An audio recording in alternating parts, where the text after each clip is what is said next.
You know the vibes. Welcome back to another episode of the Hoop Genius podcast brought to you by NBA 2K23, myself, Mo Mutsi, alongside the one, the only, Mr. BJ Armstrong. Mo, Mo, what a wild day today. What a wild day. What a wild day. Wild day is a wild morning, bro. It's 6 a.m. I ain't slept yet. We recorded. I need everyone to subscribe to the show and tell their friends because I need to get some money to fly to America and be out there for the playoffs because this is a struggle for me right now. But the good news is for you guys listening, you don't have to stay awake all night because we're going to get you up to speed with everything you've missed. We once again had a wild night. And to tell you the truth, we're recording this during the, what is it now? The fourth quarter. Yeah, the fourth quarter of the Timberwolves Nuggets game because the Nuggets are up 30 points. So I just thought, all right, forget that. I told you on the preview show, BJ, Karl-Anthony Towns, Rudy Gobert, they can't hold Jokic. They're in a different league. Jokic's in a different league. He's in a different league to them. You called it. You called it. You know. You hold Jokic to 13 and you're down 30. That's not a good sign. You hold him to 13 and you're down 30. Okay. Well, I mean, he's barely playing because we're seeing DeAndre Jordan get playoff minutes in the year 2023. That's something I never thought would happen. Shout out to DeAndre Jordan. So we're not even going to talk about that game because it's been a blowout. And we'll see if it gets interesting in game two, because I feel like that could be a very boring series. Where do you want to start, BJ? We have three very interesting games. Let's start at the top. Won. Lakers, Memphis. Let's start there. Yes, the early tip-off. We wanted to do a watch-along, but there were some technical difficulties, so unfortunately it didn't happen this week. We're going to try again next week. The Los Angeles Lakers went out on the road, and Austin Reeves and Rui Hachimura carried... Yeah, man said who? Respect them. Rui Hachimura, Japanese legend, Austin Reeves, undrafted superstar, led them to a win over the Memphis Grizzlies. Now, very sadly, Ja Morant left the game. He fell. Anthony Davis tried to take a charge. Ja Morant fell, landed on his wrist, and it's not sounding good in terms of him being there for game two. So we do have to factor that in. But, you know, the final score looks kind of lopsided because the Grizzlies gave up for the final 2 minutes. It was a close game, but the Lakers ended up getting it done. What did you see in that game? What was standing out to you, BJ? Well, the first thing is, one, let's hope that Ja Morant is okay. That was just a, injuries are one of those things that, I don't like to see anyone get injured. So let's hope that he's okay, first of all. What did I see in this game? Well, the first, I thought the game plan of the Memphis Grizzlies was very solid. They came out and they wanted to establish Jaren Jackson Jr. in the post. And I thought he did a very, I thought he did a very good job of establishing his presence on both sides of the ball. I thought he did a really nice job. Now, I got to remind myself that the Memphis Grizzlies are not down one, Steven Adams, but two. Brandon Clark. Brandon Clark. Okay, so, there's no excuses for anyone that plays, right? Injuries are part of the game. They're down both of their centers, and both of those guys play an integral part to what they do. I mean, they're down. They're playing with their third string center right now, and they're still competitive. That just let you know how deep this team is. Mm-hmm. I thought the Grizzlies did a great job of forcing the pace. I thought the Grizzlies did a great job of, finding what they were going to do and how are they going to win the game. I thought they were the ones who were the aggressors. Yeah. However, Mo, there's this thing in the NBA now called three-point shooting. And when you make shots, Mo, okay, it either keeps you in the game or it separates you from the pack. And make no doubt about it, Rui Hachimura in particular was shooting lights out today. Okay, he was shooting from distance. Now, when you're shooting like that from distance, suddenly now you have to make an adjustment because, you make 1, 2, 3 of those. Now, suddenly you spread the court and all of a sudden now you have space to operate. Well, when you have space to operate, I was thinking, oh, wow, Anthony Davis is going to get going after he got injured there. It looked like he wasn't going to return. but he comes back. And I was like, oh, wow, now that's going to really open things up for him, or that's going to allow LeBron. Yeah. The last guy I thought was going to go berserk Rui was Rui from deep. But then suddenly in the fourth quarter, Austin Reeves is the guy they're running clear outs for. He ain't missed a shot in the second half. No, that was, again, I always look for, unlikely contributions. Mm-hmm. I didn't have the fourth quarter going to Austin Reeves. Okay. Mm-hmm. I didn't, he's been playing terrific basketball, but I didn't have him being the go-to guy down the stretch for the screen rolls and everyone else. LeBron James, all these guys on the weak side, allowing him to snake dribble and do all that. Okay. That wasn't part of my scouting report for the Lakers. However, that all started because Rui was shooting. He was lights out. That had to be one of the highest efforts off the Laker bench, right? Mm-hmm. For the year, or I don't have the record book in front of me, but that was a phenomenal shooting display. And when you're shooting like that, Mo, that just opens the game. So, I don't know if the Lakers can shoot like that. I don't know, what's going to happen the rest of the series, but without question, that was a phenomenal win for the Lakers. Okay. This is a confidence booster for them. And we're going to see now how this is going to play out, because I don't know if I can expect Rui to have another game. He is the first Laker with 25 plus points off the bench in a playoff game since Magic Johnson in 1996. How about, that's what I'm saying. I'm telling you, the guy was like lights out. Rui's putting up Magic Johnson numbers. hey, that's what I'm saying. It was unbelievable. So as I watched, I was like, oh, wow. It was just like a wow moment. It's like, oh, wow. Okay. And when you see, he had what he had 30 points off the bench? 29 points. Yeah. Right. He was just lights out from three, and just shot lights out. But I'm going to tell you, this kid, Austin Reeves, he has like 20 something points, and what he did in the fourth quarter, I didn't know what to say. I didn't even know what to do. I didn't know. I was like, normally a guy scores 3 or 4 baskets in the fourth quarter. In the late games, you go, okay, let's make an adjustment. I was like the coach of the Memphis Grizzlies. I was like, no, that's just one play. Okay, he's got 2 plays. And because I was waiting on LeBron or AD to figure out what I was going to do. It was like that was the last thing. With the hot hand. Yeah, that was the last thing I was thinking in preparation, that I was going to have to worry about Austin Reeves having double figures in the fourth quarter on the isolation plays. Yeah. That was not a part of my scouting report, okay? But Austin Reeves was terrific. Big-time shots, big-time plays, and that's the thing about the NBA. These guys are really, really good, Mo, and you just never know, and he got on a roll, and suddenly now we got to figure out and answer this question in tomorrow's team meeting. We got to say, are we going to double Austin Reeves now? Who would have thought? Who would have thought? Yeah. Well, the positives for, the positives for the Memphis Grizzlies, Jaren Jackson Jr. looks superb. Yes. He was one thing. I know great. this is uncomfortable for people to talk about, but as great as LeBron is in year 20, defensively he is not what he used to be, and Jaren Jackson Jr. was having great success scoring against LeBron down low. So that's a matchup that I think the Grizzlies can try and look to exploit, unless LeBron makes some changes there.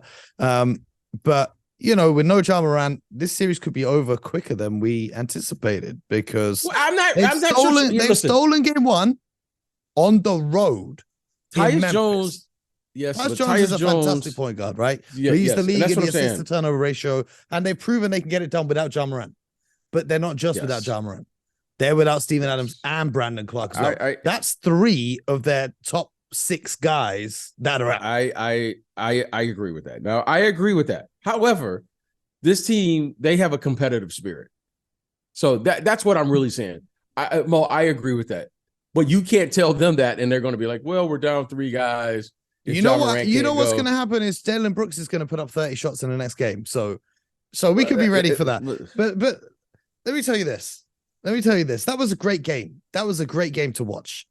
but it didn't even come close to the Phoenix Suns losing game one at home to the Russell Westbrook-led Los Angeles Clippers. Yeah, let's talk about that. Let's get into it, BJ. Well, because we don't want to miss. Hold on, Ma. I just want to stop before your intro. Before your intro here, we don't want to mislead the listener here. Kawhi Leonard led. No. Let me tell the listener what happened. Okay. All year, I've been sat here and I've been hearing people say, Russell Westbrook, you need to learn how to speak Chinese because you're not going to be in the NBA next season. Russell Westbrook, you're washed. Russell Westbrook shouldn't be on a roster. Russell Westbrook's not going to be in the league next year. Guess what? He's in the playoffs.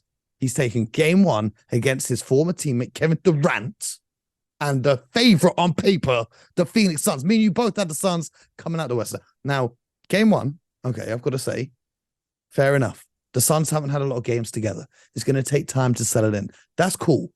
But there's things that you can do regardless of how long you've been on a team and how long you've been together. We're talking about effort and energy on defense, as you like to remind me. We're talking about offensive rebounding. We're talking about hustle plays. And that is what Russell Westbrook brought to the table over everything else. Horrific shooting night. But guess what? He was on the offensive glass. So you say Kawhi Leonard led them. He hit some big threes down the stretch in the fourth quarter. But those big threes were only possible because of the offensive rebounding of Russell Westbrook generating the second chance opportunity when the defense was collapsed. And then we get to the game-winning play. Devin Booker, the cover athlete of NBA 2K23, one of the best scorers we've got in the game right now. He hit some great shots throughout this game. He goes one-on-one with Russ, the chance to tie the game or chance to win the game. Russell Westbrook blocks him, and as Booker is complaining to the referee for a foul, Westbrook is in the air. He hits the ball off Booker's body to ensure that the Phoenix Suns lose possession. The next play down, Russell Westbrook gets fouled, and then he hits the clutch free throws. The Clippers win the game. And Kawhi Leonard, don't get me wrong, he looked like 2019 Kawhi Leonard. I'm not taking anything away from him. I'm just saying, after everything Russell Westbrook has been through this year, he even had a fan try and talk some smack to him, and I think it was the loser guy who was counting his money. Do you remember when the Suns played the Bucks in the finals, and they had the camera on the crowd, and that loser was counting $100 bills on the front row? Do you remember that, BJ? I don't remember that. Okay, it was an internet meme. It's an internet thing. You wouldn't get it. But Ouch. That hurt. That hurt. BJ FaceTimed me earlier to ask how to refresh his email. So I just gotta let you guys know the context. Yes.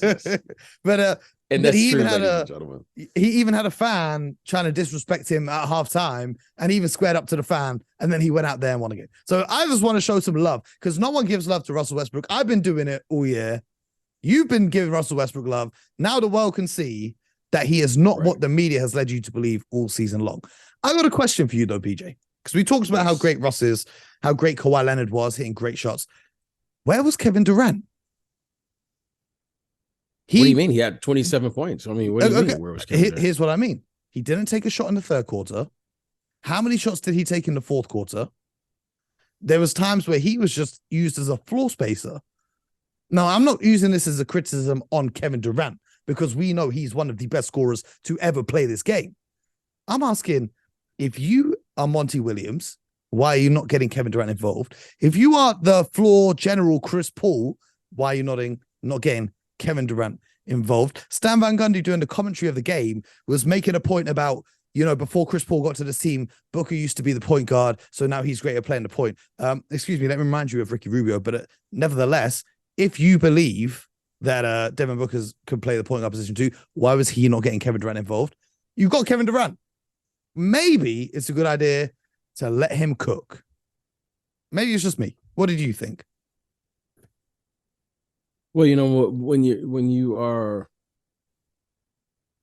a championship caliber team, and certainly on paper they have championship aspirations, you have to go through the necessary steps to get there, right? You got to go through the peaks and the valleys of the season. You have to find out through adversity how you're going to play in pressure situations. You have to find out, lose some games, knowing very well you can make some adjustments. And more importantly, you got to find out how to play with one another. Listen, Mo, is one thing that you can't skip over, right? This team has, no matter what, I'm seduced by their talent. However, Mo, when you look at their team, you go, how many games have they played together? What, 8, 9, 10 games? Mm-hmm. let's. Mm-hmm. This was their first, I was talking about this in the Discord. We had some great conversations here with our community in the Discord. So shout out to everyone who's in there. If you want to join, the link's in the description. And I was saying, well, who have the Suns played since they got KD? Have they actually played a real opponent? A playoff team who wasn't resting all their stars? How many of them have they played with Kevin Durant? This might be their first ever real test with him. Exactly. So again, I saw a lot of areas where they probably, if given a second chance, now that they've been through it, to make some adjustments that they can do to get the ball. And now, who is their best player? I mean, let's think about this, Mo. Their best player over the last 2-3 years, well, at least since Chris Paul has been there, has been Devin Booker. Yeah. Devin Booker now is their second best player. Now, everyone's got to change. And Kevin Durant, it's one thing I've always respected about Kevin Durant. He always does the right thing. Yeah. Like, he doesn't force anything. Like, you and I are looking at the game tonight going, KD, just go get the ball. Yeah. And KD. Because if I could play basketball like KD, I would never let anyone else have the ball. That's what I'm saying. But KD doesn't do that. KD, like, if he gets double teamed, he makes the right pass. If he has the ball and he suddenly gets space, he shoots the ball. I mean, KD had, I don't know, how many assists did he have today? Can you look that up, Mo? I mean, when I was watching him tonight, I was like, wow, here's a guy that hasn't played what is it? How many games he played all year? 11 assists. Yeah, he played like, what, 30 games for the whole year or something? Yeah, I don't know how many games he played. He basically missed most of the season. Okay. And Mo, the guy wakes up, plays about 25, 30 games, goes to the playoffs against Kawhi Leonard, and has like 27 and 11, and you and I are like, what was wrong with KD? Where is he? I mean, Mo, if I could get 27 and 11, that would be like that's a career game for like most of us. Everyone. Yeah, he played 47 games this year. Okay. Yeah. All right.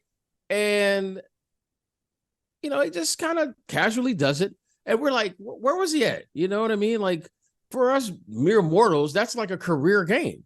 For him, that's like, he could be more aggressive. And he plays like 40-something minutes. I mean, Mo, he played like 40 minutes. Yep. I mean, this guy is like unreal. I mean, what a battle. I mean, the shots that Kawhi made on him, the shots he made on Kawhi.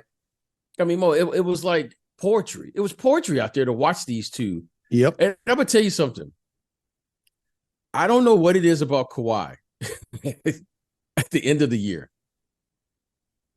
And I don't even want to say it, but I'm going to say it. The guy is simply, maybe for the last month of the season, because I just resisted saying it. Because, I was like, you know what? I'm done. There's no way you can, Mo, he's playing like the best player in basketball. I mean, he was the best player on the court in a game which featured Kevin Durant and Devin Booker. That's what I'm saying, Mo. Listen. I mean, the guy, I don't know. He must know something. It's load management. It's load management. No, seriously. Hey, no, it's Kawhi Leonard. Load management is what these other guys are doing. Kawhi Leonard must know something. Because I'm telling you, Mo, there's no way this guy should be playing like this. And the way he goes about the regular season. You ever seen iRobot? Mo, he's unreal. With Will Smith. Oh, yes. So when the robots figure out how to take over humanity, if they ever decide to start playing basketball, they will just play how Kawhi Leonard played tonight. Machine. I'm telling you, man. He's just unreal. I mean, he really is. I don't want to say it, but you got to say it. You got to call it like you see it. Bo, for the last month, he's been the best player. And I was like, no, maybe he's just having a good. Mo, the guy is playing. They ramped up his minutes. He was able to withstand those minutes. And now, Mo, you look at him tonight and you're going, it doesn't even matter who's in front of him. Bo, he just plays. He just plays against anybody. Gets to his spots, get to his area, makes these shots. And Mo, he made big shot after big shot. I mean, he's just a phenomenal player, and he just goes about his business. So Great win for the Clippers tonight. I do want to say one more thing. The most encouraging part for me was for Phoenix was the defense of Devin Booker. I've never, ever seen him play defense like that before. And if that's how he's going to play for this whole playoff run, then they're going to be in I'll good take hands. it. But speaking of Kawhi Leonard and players that step up in the playoffs, Jimmy Butler, 35-11 as the Miami Heat, the 8 seed, beat the 1 seed Milwaukee Bucks on the road in Milwaukee. Now, we must let you know, Giannis Antetokounmpo went to the locker room very early on in this game. He fell on his back. Horrible fall. He is going to be out. Well, he was out for the rest of the game. We don't know how much longer he's going to be out. But Tyler Herro for the Heat broke his hand. Shout out to Tyler Herro. He broke his hand and he still took a corner 3 with a broken hand. But he's going to be out 4 to 6 weeks. So unless Miami get to the finals, it looks like his season is over. What did you see in that game, though? Because I have something I want to rant about. And I don't know if you want to say anything before I'm going to say this. I love strategy, and if there's anything that I love, the strategy, and I love it when coaches convince their team to play and say, this is how we can play. And if we play this way, we'll have a chance to win the game. So clearly the Miami Heat were trying to play fast. Okay. The Miami Heat and playing fast just doesn't go together. The Miami Heat were playing fast and they were playing short in the shot clock by trying to get up the first available shot and trying to get up before Milwaukee can set up their defense. Now, obviously, Milwaukee, that was a big loss in having Giannis. They had a huge size advantage. They really took advantage of their drop coverage by, incorporating, Bam. Bam did a terrific job. Had a really nice game out there. It was about 20, 22 points or so. Getting more aggressive. But Jimmy Butler was the story. I mean, Jimmy Butler just played fantastic. I mean, he always plays well in Milwaukee, right? That's home for him. That's where he went to college. He played college basketball there in Marquette. Yep. So he played well. Their team played well. They played fast. They made shots. And when you make shots, that keeps you in the game. And they got a great effort from off their bench. I mean, they got 17, 18 points or so from Kevin Love coming off the bench. Yep. Huge game for Kevin. They were running plays for Kevin Love. Yeah. The Martin kid. Was it Caleb? Is it Caleb? Well, that's Caleb and there's Cody. The question is figuring out which one's which. Yeah. Well, Caleb had, he played well. But, I mean, listen, the Milwaukee Bucks are going to have to do something with the drop coverage. Okay. Because clearly that's how they played all year. Better teams.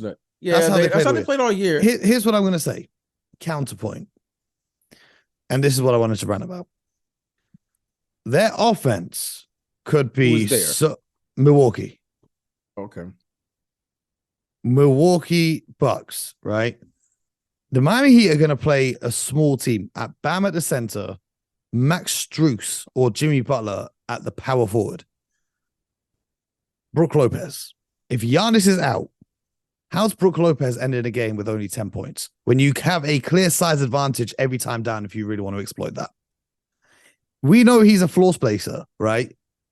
But he doesn't have to be. The amount of times you see the guards seeing a mismatch. Now, a mismatch works both ways, right? So when the defense switches, Brook is now guarded by a smaller guy, but the guard is guarded by a bigger guy, okay? So the guards are looking at it like, yeah, cool, I'm going to just take the big guy off the dribble rather than let me dump it down low to the big fella who's got a smaller guy guarding him. This is my qualm with it, is they could have got a much easier scoring output had they have just trusted the big fella in the post. How many shots did he put up? He put up 7 shots. He went 4 from 7 from the field. 0. So the only shots he missed were from 3. He didn't miss a shot in the paint. Why not give him more touches and more looks, especially when Giannis isn't there? Well, again, Mo, that's a question that you have to make adjustments. Now that Giannis is not there, okay, you got to adjust. So let's counter that for game 2. I mean, listen, that's a big blow. You lose Giannis. He's your Iron Man. He's your guy you're counting on for 25 minimum a night when he plays, and all of a sudden he goes down. So, the team has to respond, okay? And to their credit, they responded in the second half. But that's a big blow to them, and they don't know when he's going to come back. And when he does come back, how effective is he going to be? So I think now they know they're going to have to play differently until he's able to return. Hopefully he gets back at 100%. But that was not a good fall. Giannis is a big man. And, these guys, Bo, they generate so much force in the air. Like you saw, how high was Ja Morant on his fall today? Oh, How man. high This was is a Giannis? whole Yeah. other discussion about everyone wants to change the charge rule. Yeah. They say you so, shouldn't be able to take charges anymore.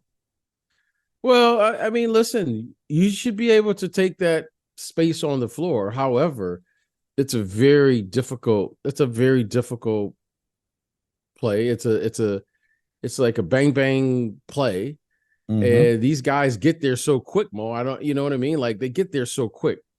So let's just hope that these guys both get back on the floor and they play. And if Giannis is not able to play, I think, Miami has to be feeling good about themselves. Yeah, they had to be feeling good. And they played out. They played well today, and they showed it. They played with confidence today. So, give those guys credit. Yeah. So that's today's action.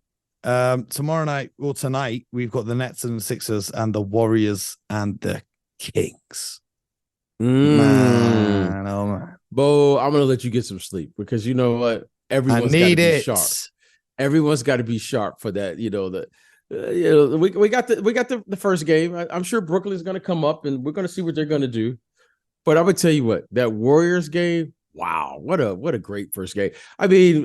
It was hard for me to. Can we get a prediction for game 2?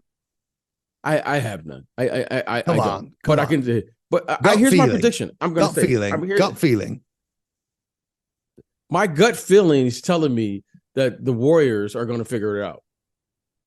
Why? Why is that? Because, well, I can't disrespect the champs.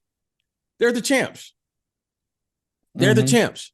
Now, watching the whole season, yeah, the Kings should win. They play better all season. However, these are the champs. Mo, here's the thing today.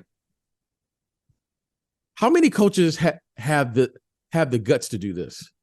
They cancel practice today. Yep. And they just had a team meeting instead at the hotel. Mo, how awesome is that? Hey. Mm-hmm. We don't need any shots up. There's nothing else to talk about. There's only one thing you got to do. Get your rest. I see you tomorrow night, 7:30. Hey, that's a veteran squad. That's a veteran squad. Mo, that's a professional. That's what a professional. Mo, all of this getting up shots and grinding. Mo, defense is about effort and energy. Let me tell you something, Mo. Let me tell you why they lost the last game. They didn't lose the last game because they didn't make shots. They didn't lose the last game because they didn't execute. They lost the last game because the other team was able to outwork them on the offensive rebound. I wonder if we see Lamb feature in this one. I don't know if Lamb is big enough to play in this game. I don't know if Lamb is tall enough and big enough to play in this game. Now, I don't. Whatever it is, Mo, you better keep them off the offensive glass. Yeah. Okay. Mo, when you're able, offensive rebounding, Mo, is a real thing, especially when you play as fast as they play. Mo, you understand I know what you're saying. Steve Kerr, Coach Kerr, knows this. This is about the only team in the league where he can't dictate and say, guys, we got to play our pace. We have to slow them down. Mo, we have to slow them down, control them, and then be opportunistic on the other end. We can only run and play fast when we do two things. We get a steal or we get a stop. We can't play fast otherwise, Mo, because that plays into their hands. They're faster than the Warriors. How many times have we said that over the last 10 years? Never. So really. So I'm fascinated to see what Coach Kerr has to figure out how, in my opinion, to do the following. Take advantage of all defensive and mishaps by the other team. right? When they turn it over or whatever they do, they shoot early in the shot clock, they miss, you get out. However, their best defense, Mo, their best defense is going to be their offense. Okay. I would be shocked if they don't come down and really start playing just half court basketball. And you know why? And if whoever De'Aaron Fox guards, you know what I'm going to do the very first time? I'm going to go at that. So this is no. I'm not going to go at him. I am. This is what I'm going to do. Okay. I'm going to give you an old trick, or the old playoff trick. Okay. The first 5 plays of the game. Okay, which are like fill out. They're just fill out. Yeah, you want to see who's guarding who and who, whatever. Okay. It's also interesting. I forgot to say, because like yesterday we recorded a show and then we had like a 2-hour conversation about stuff I forgot to say on the podcast. I want to say this. Interesting to me that they had Kawhi guarding DeAndre Ayton and not Kevin Durant to start the game, and then they just put Zubac on the shooting the corner. Anyway, just carry on. Sorry, it's just So like, here's what I would do the very first. Yeah. So I would do the first 5 plays. I wouldn't do a first play. I would do the very first 5 plays. I'm going to run De'Aaron Fox off screens. And the very first 5 plays, I'm going to try to get 2 offensive fouls, just screening him. Yeah. Just to screen him.